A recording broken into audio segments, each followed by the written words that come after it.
And hello there, Peter Mansbridge here. You are just moments away from the latest episode of The Bridge. Wednesday, Bruce Anderson, Smoke, Mirrors, and the Truth.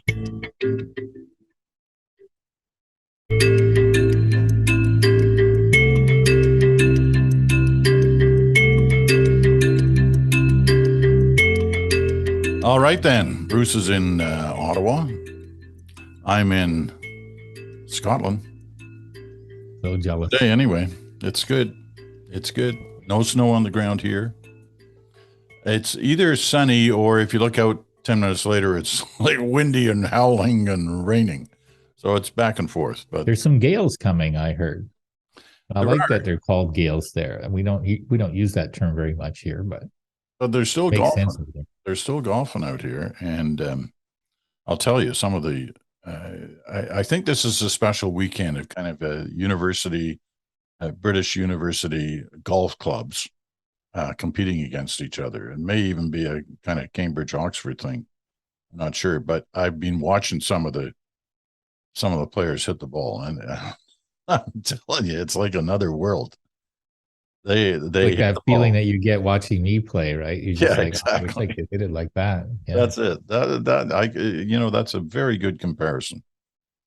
Okay, I'm going to show you. For all the talk we do about how so many people trash politicians, almost doesn't matter their stripe, and we've been saying, come on, if you're ever going to get people convinced to run for politics, somehow you gotta admire what they do right, not only when you think they're screwing up. Well, good luck with that. Yeah, good luck with that. Let me show you the cover. I mean, it is the Daily Mirror after all, but here's the front page of the Daily Mirror. They're talking about Boris Johnson. They can't get enough of Boris Johnson. He's been gone for months. Hold it up a little. Oh, I see. Okay. That headline. Last chance buffoon. He's fighting about something. He's trying to convince Parliament that he didn't have parties during the pandemic. Toast, he soon will be, says the top headline. And then down below it's Johnson hopes to salvage career with dodgy dossier on how to define a party. Last chance buffoon. Don't you love that one?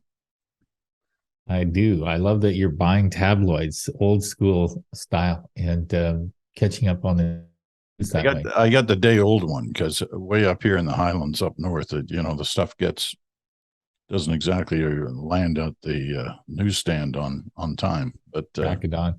Nevertheless. Okay. Last week we had lots of conversation around the China interference story, or whatever you want to call it.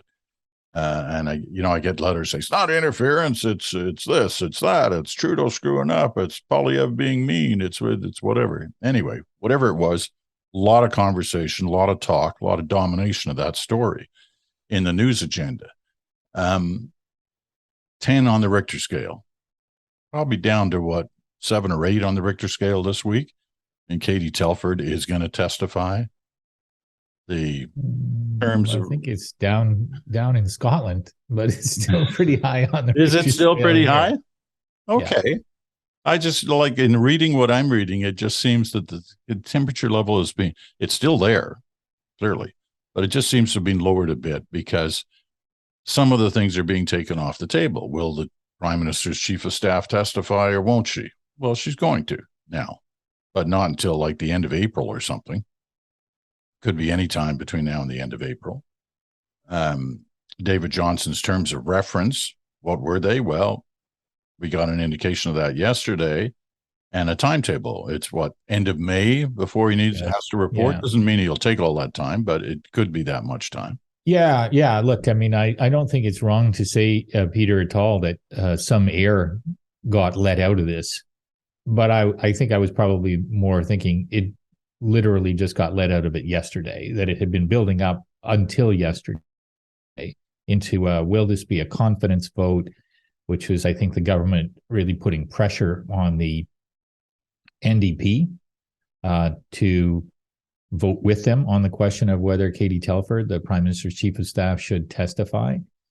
And I think that the government came to a logical conclusion, which is that continuing to push that hard on that point was not helping them convince people that there was nothing to see here. It was having the opposite effect. It was kind of empowering the opposition voices, empowering the skeptics, and giving more oxygen to this idea that maybe the government does have something to hide. So I don't know that they were confident that the NDP were going to vote with them. And at some point, especially with the visit of President Biden, is arriving tomorrow, I guess, it became clear that it wasn't really a good time to have an election, even if that was a good thing to have an election over, which it isn't. And so they had to make sure that that didn't happen. And the only way to make sure that that didn't happen, and I'm not suggesting this is the only reason they did it, is take the air out of that and say, yes, she'll testify. I also think that the release of the terms of reference for the special rapporteur, David Johnston, was a helpful step from the standpoint of the government, and also just for reasonable people who say, well, let's move past the epithets and the daggers being thrown one way or the other on this to what are we going to do about it? What does this special rapporteur idea look like in practical terms? And I spent a little bit of time this morning looking at the terms that were released, and I have to say, I think it's a pretty thoughtful program. Won't solve the question for people who think he's the wrong pick because he's too close to the prime minister.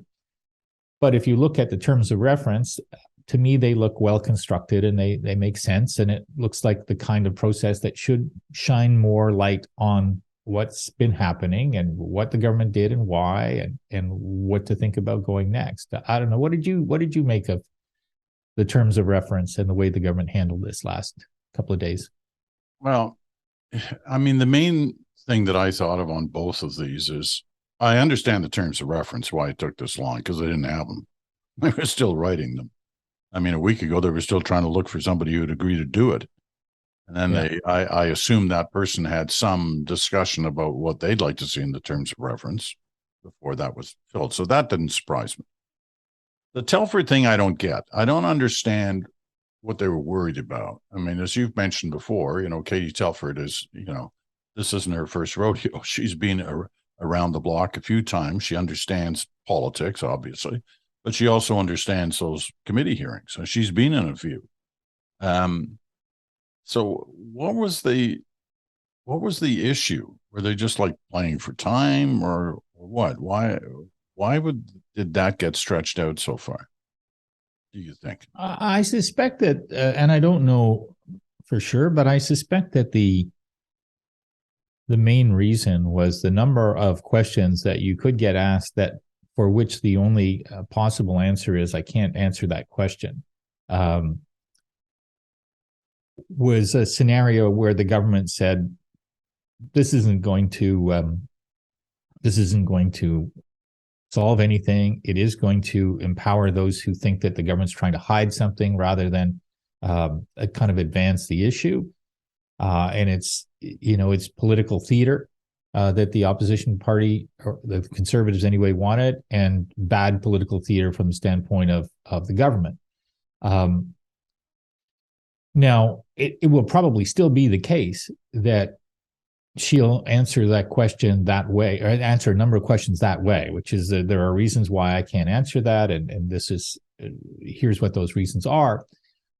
I've generally been of the view, especially since I think the prime minister didn't do a very good job of handling this issue right out of the gate, that the government just needs to spend a little bit more words explaining to people what the challenge is of not revealing sources or methods, or the fact that you can get intelligence from intelligence agencies, but then you still have to weigh whether or not what you're being told is absolutely true or plausible, possible, and all of that becomes hard to do under a political spotlight,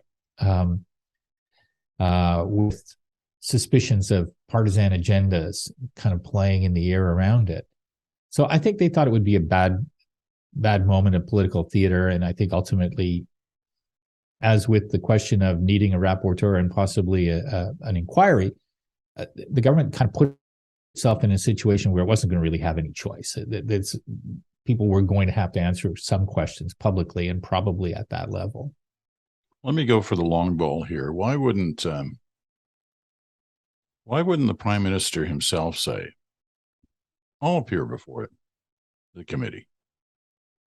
I mean, he appeared before the inquiry last year into the convoy thing, and most people seem to agree it was his finest hour, in some time, if not in all time, that he handled that really well. Yeah.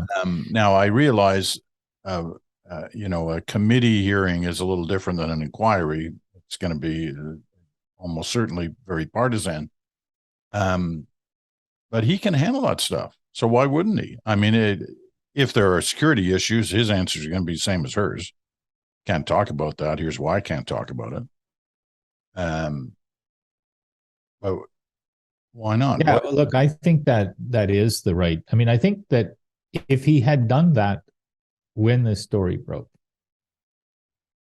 had effectively had a series of long form interviews where he's sitting down, explaining in some detail what the role of the Prime Minister and the government is when it receives this kind of thing, exactly what it is that the government had underway, where the shortcomings might be, what might also be considered. That all existed in the functioning of government and in the mind of the Prime Minister, I have no doubt. But time and again, I think if the government gets something wrong, it often gets it wrong because there's a kind of a hasty middle of a scrum or coming down a stairway answer to a question that's a little bit too curt, and that becomes packaged in a way that creates more challenges for the government down the road. That is what happened here. I remember on the weekend, there's been a lot of things that happened since we last talked. I think the leaker or whistleblower, depending on your point of view, wrote an op-ed, wrote an opinion piece or a piece explaining why they did what they did. And, lots of people will read that and come to different conclusions about it. But my conclusion was that this person said, I had been trying to get the system to do more because of the things that I saw as being threats of foreign interference. And I was frustrated that more didn't seem to be happening. But crucially, I don't think that the cause of that was the Liberal Party wanting to have the help of the Chinese. And I don't think that whatever degree of interference there was had a material effect on the election outcome. Now, there are people who look at that and say, hallelujah, this person did a courageous thing. I kind of look at it and say, well, in every organization that I've ever known, there are people who wish that the things that they've been recommending were taken more seriously, acted on more swiftly, a bigger part of the agenda of the organization. But that alone isn't complaining about that through the media anonymously isn't necessarily whistleblowing. It could be characterized as complaining about the decisions of the government.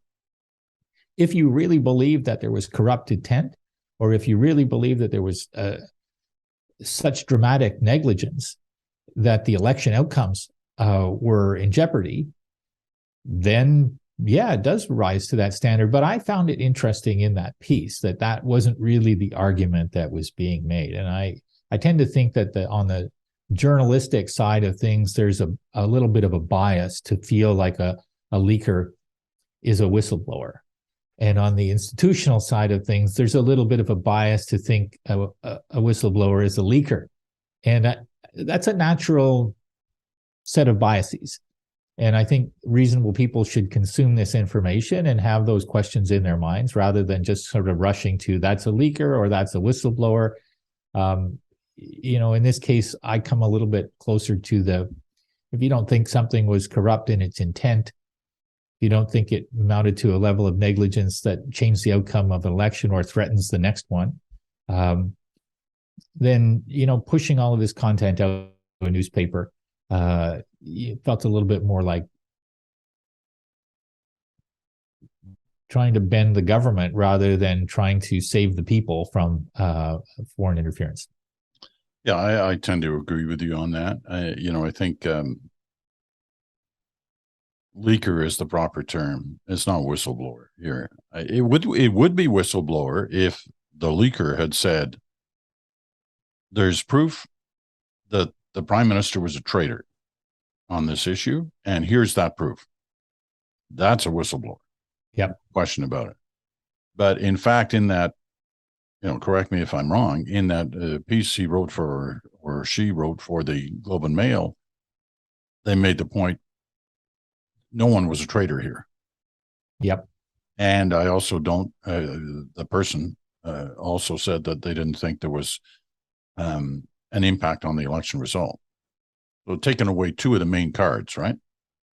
And so then it becomes a leak. And so for that person, whoever they are in public service, who feels so strongly about a government's action or inaction that they want the story out, what can they do? Well, I remember talking to the former clerk of the Privy Council, Michael Pitfield, about this very issue back when he was teaching at Harvard.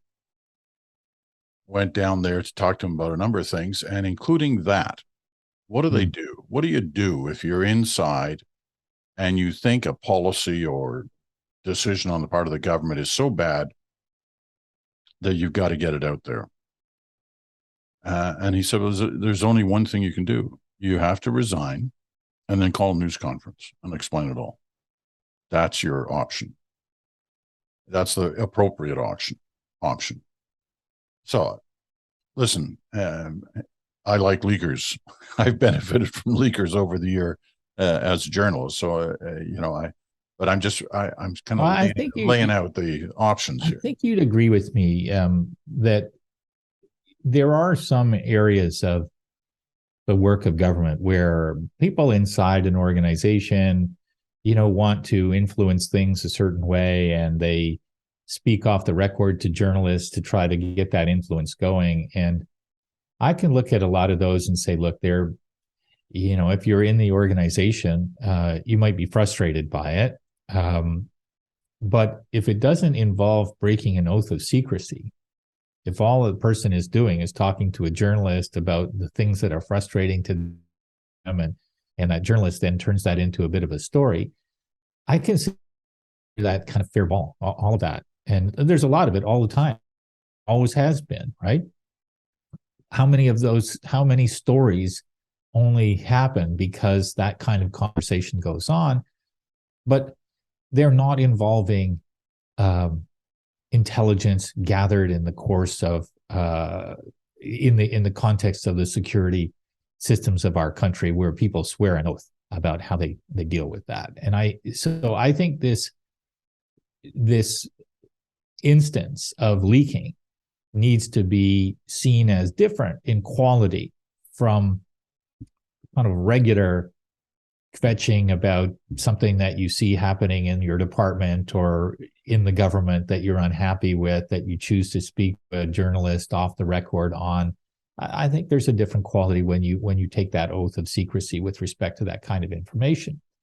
One other thing which I noticed on the weekend, because I was sort of rooting around the internet gathering some information on this, is that if you go back to 2021, CSIS put out a document then which described the things that government was doing across different agencies to explore, investigate, monitor, react to foreign interference efforts. And in that document, it's a pretty interesting list of things. It's not nothing. It's not like you could look at that from 2021 and say, well, the government's been hearing about this, but not doing anything. Instead, what you'd get, if you read it, was the government's been doing a lot of things. And even the report of the Rosenberg Committee of senior officials said there's a lot of things being done, but they said there are a couple of things that we should change and improve upon. Extend the purview to the pre-writ period. Make sure that we're reporting more regularly to people. Make sure that the threat that triggers a report publicly is the threat level is lower than is the election in jeopardy. So there was an active conversation about whether there were active measures in place, and there was an active conversation about how to improve it. The Rosenberg report, for all that everybody who criticized it wanted to focus on the relationship between Morris Rosenberg and the Trudeau Foundation, said, here's some more things that we need to do. So if you look at that combination of evidence against the whistleblower leaker, it sort of suggests, well, maybe they weren't sufficiently giving credit to the government for doing some things in this area. Now, that doesn't solve the fact that the Prime Minister didn't handle this question well from the beginning, and that's what we've been talking about for a couple of weeks now. And I think to some degree, that's why we've been talking about it for a couple of weeks, is that his first answer was, this is a big problem, but we can't talk about it. It's not going to work. No. I'll just give one thing, one puzzle that I have about the terms of reference. It's basically restricted to the 2019 and the 2021 elections, right? I don't understand why they didn't include the 2015 election and possibly even the 2011 election. Go back a decade, look at them all. What were the issues? Because there's no doubt that China was involved and on the radar of a number of the intelligence agencies early in that 2010, 2013 period. I'm just surprised that they just restricted it to the two. I'm sure maybe time had something to do with it, or the amount of work involved in going through all the elections. It just seems to me it would have been a fairer balance, a better sense of where we were, both intelligence-wise and politically wise. Last point on this before we take a break and move on to the visit from Joe Biden coming up tomorrow, I guess, to Canada. Before we move on, do you think this in some ways will be like the whole convoy issue last year, where now that there is a process in place to investigate all this, things are going to die down until such time as there are either public elements to the Johnson inquiry or until a decision is made? Are we going to kind of move on now to other scandals or other issues or other policies? What do you think? I actually think so. I don't think there's as concerned as I am about the efforts by foreign and some domestic players to meddle in kind of normal elections and influence them.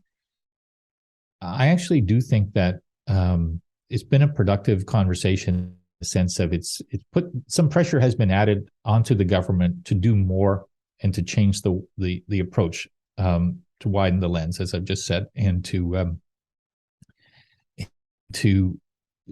create more sense of awareness of it, and that in turn will help hopefully create better defenses against it.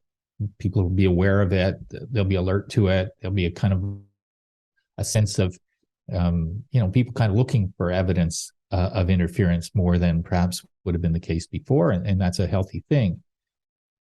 But I don't think there's stuff in this that will be so revelatory and shocking to people that it will carry that much public interest. I could be proven wrong, but it doesn't feel to me like that. I like the fact that the work of Mr. Johnson has a time limit on it, and that the result of that work product is going to be, well, we're going to maybe change some things in the way that we do them, but those are probably already mechanisms that exist. Maybe there'll be something added to it, but doesn't feel like that needs to be the case, at least at this point.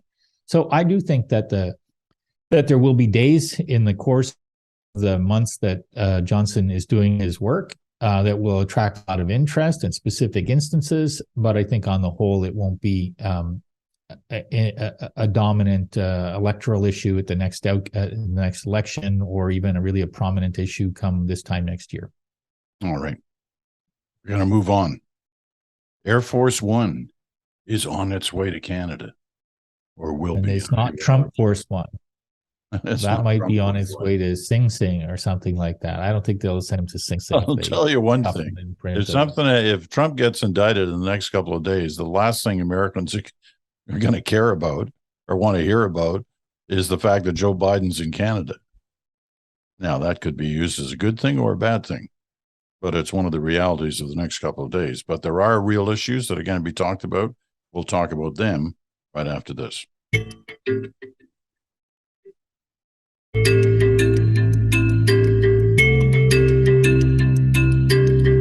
And welcome back. You're listening to The Bridge right here on Sirius XM, channel 167, Canada Talks, or on your favorite podcast platform.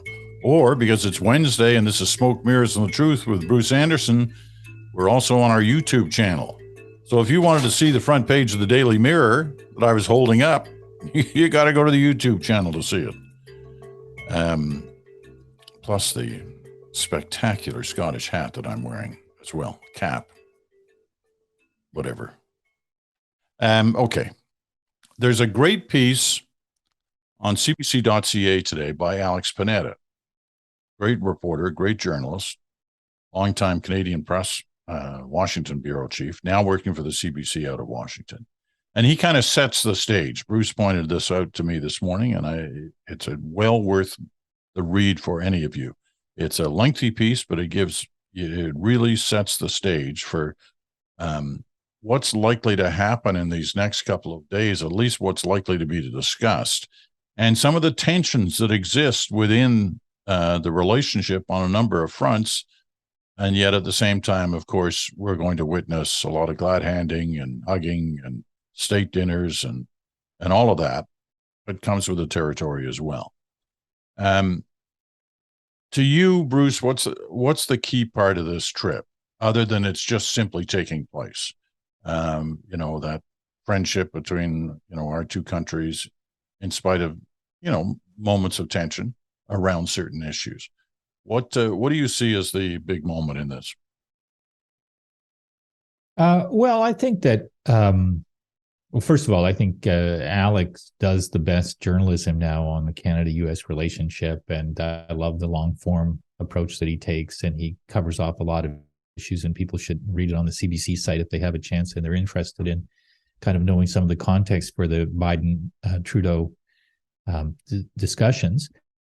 Second thing I would say is that it is reassuring for Canadians generally to realize that, we've got a relationship with the United States. It's important enough to them that we have this kind of meeting from time to time. Now, I don't tend to buy into the idea that we have some sort of collective psychosis. Does America, care about us enough? That sort of thing. I read the comments of Scotty Greenwood, who's involved in a cross-border business association, saying, well, if Canada wants to be taken seriously in Washington, then it needs to be more relevant and bring something serious. I don't kind of share that point of view. I kind of feel like America is going to do America.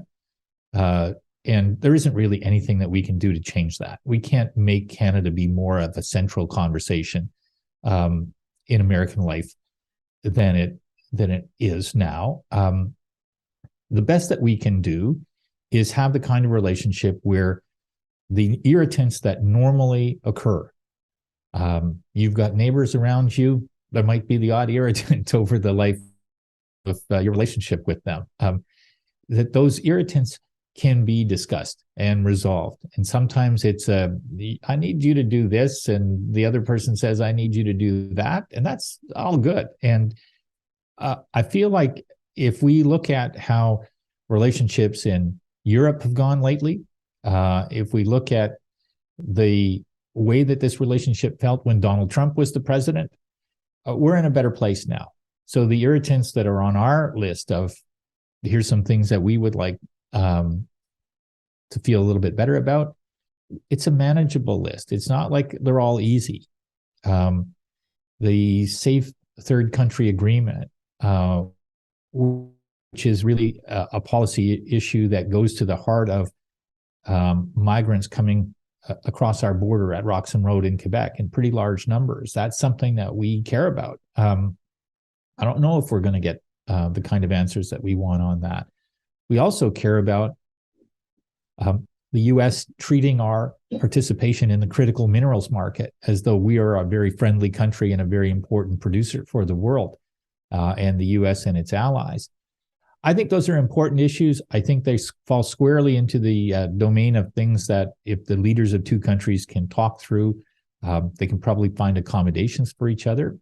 And obviously, there are some things that Alex points out in his piece that the Americans care about and will be applying a little bit of pressure on us. So I feel like this is a reassuring moment, the fact that we can have this visit.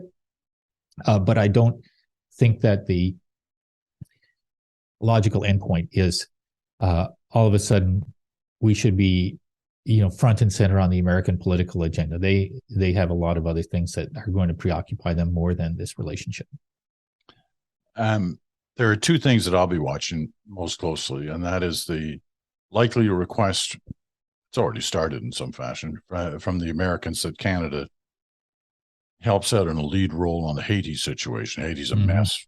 We've known that for years now, but it's really a mess right now. And there's a certain degree of reluctance on the part of Canada to get more heavily involved than it has been, because it is such a messy situation. It almost seems like there is no way out of the mess. But the Americans have a problem in Haiti. I mean, they have like zero credibility or close to it. And they recognize that, given the history. And so they want Canada involved. And there's a reluctance, as I said, on that. And it'll be interesting to see how that plays out. The other is in defense spending, and specifically in areas that, I know you're bored with me talking about the Arctic, but it's an issue.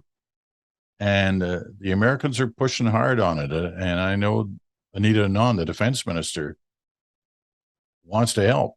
But there are technological issues, there are financial issues, very expensive to upgrade everything in the Arctic. But if we're going to take sovereignty in the Arctic seriously, and if we're going to be joint partners in the defense of North America from the Arctic, it's a get up and go time.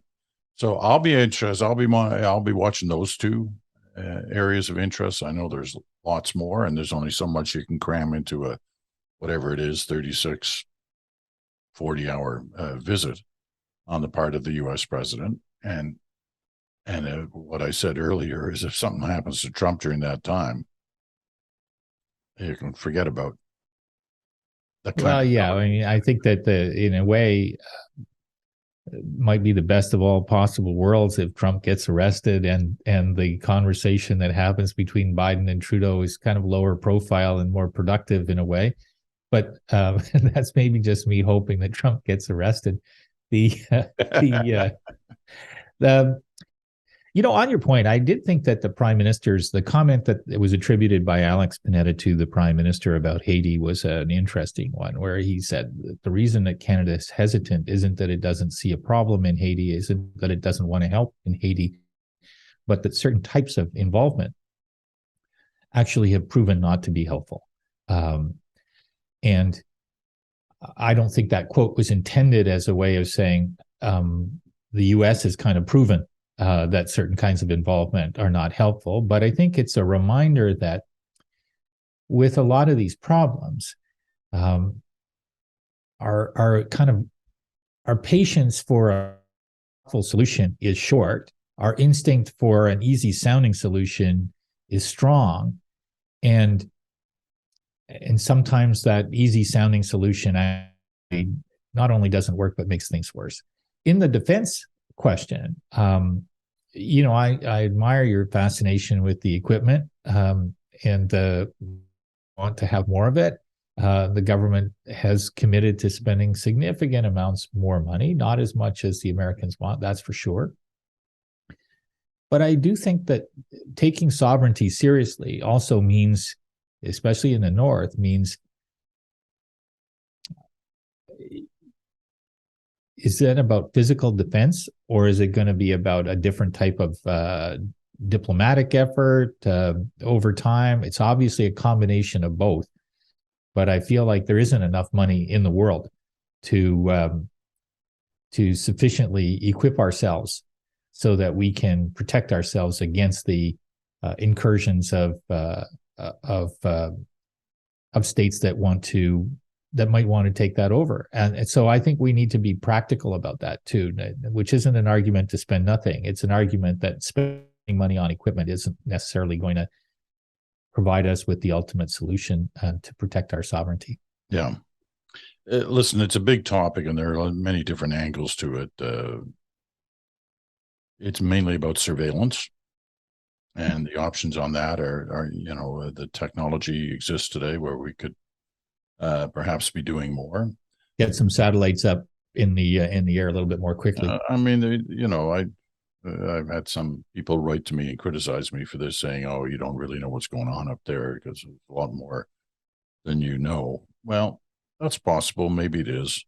But I've spent a considerable part of my life there, and I do know some things, and I do know that there's a desire on the part of a lot of people who watch this story that we were more deeply involved than we are right now.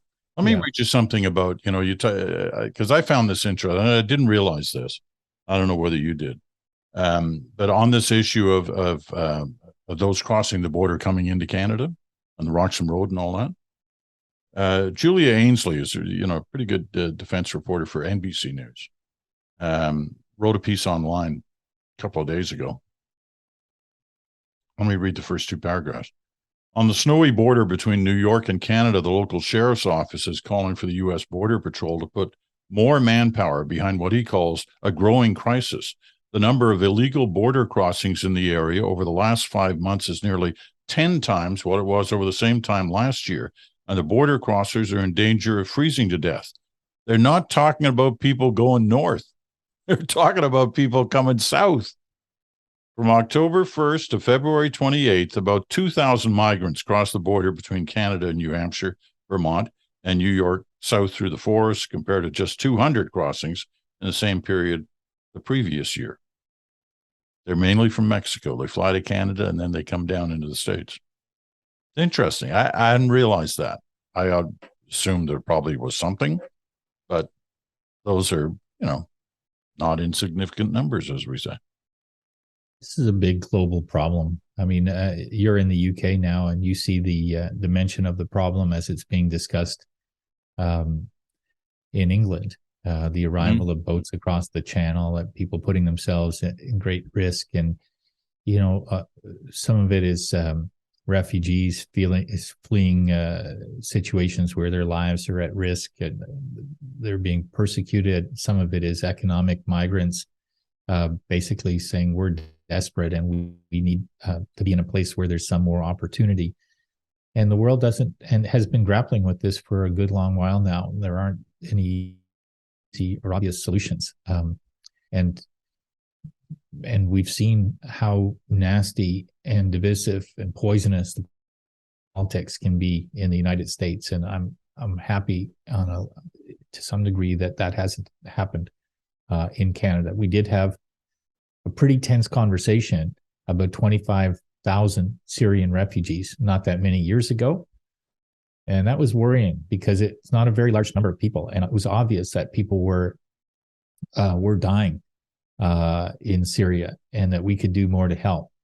And it was a wake-up call for me to realize that we could be in a situation where our politics became quite divisive about that too. And so let's hope we don't get there. All right.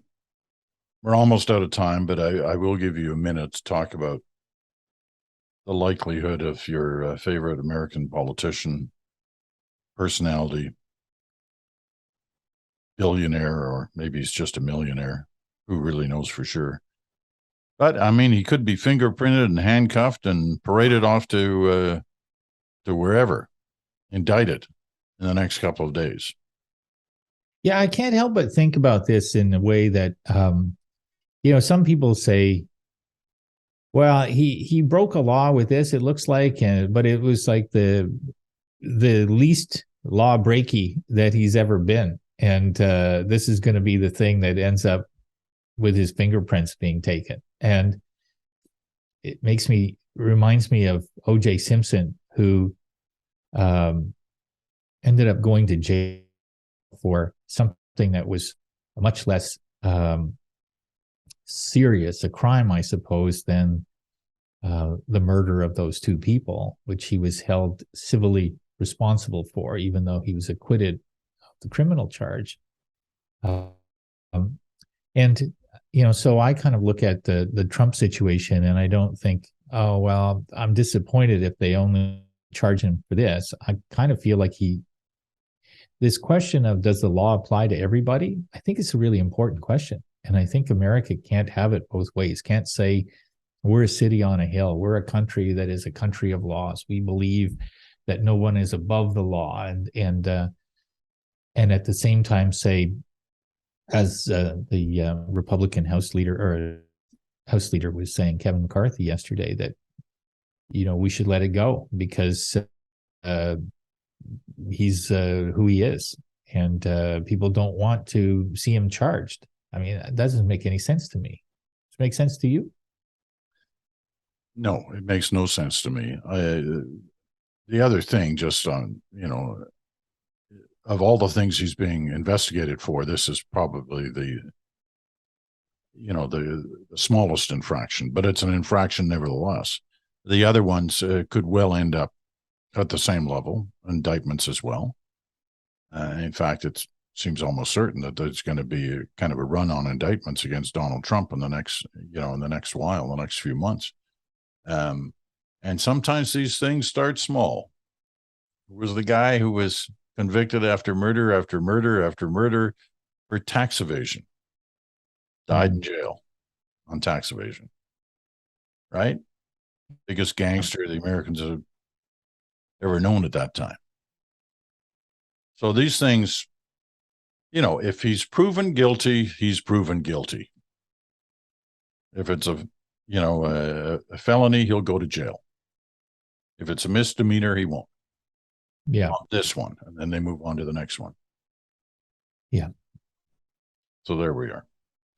Well, it'll be interesting to see if he does fundraise off it the way that it looks like he will, and how the Republican Party really does deal with it, because they're still caught in this. Can we distance ourselves from him without losing the opportunity to win an election? And I don't think they know the answer to that, but I think they should know what the right answer is, which is they should be rid of him and move on.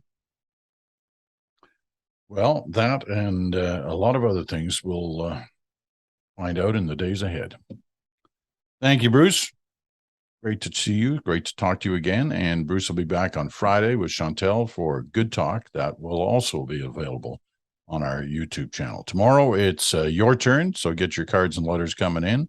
And the ranter. I think the ranter is going to talk about AI tomorrow, artificial intelligence. When we talked to Michelle Rempel-Garner a couple of weeks ago, we weren't the first to talk about AI, but it does seem that I was well positioned, because there's been an awful lot of discussion about AI and whether it needs to be regulated ever since then. And we'll keep that going tomorrow with the ranter, with his take on AI. All right. Thanks again, Bruce. We'll talk again in 48 hours in your case. I know you'll be busy watching. You'll probably be lined up in the airport road waving. Other big announcement today, I think, from the Fed in the U.S. Is inflation cooling enough that interest rates don't keep having to go up? I think for a lot of people, it's a big economic day today, and so I'll be watching that too. Yep. Well, it has cooled, but that remains the question: is it cooled enough? All right, we'll talk again in the future. Thanks, Bruce, and thank you for listening. The bridge will be back in 24 hours.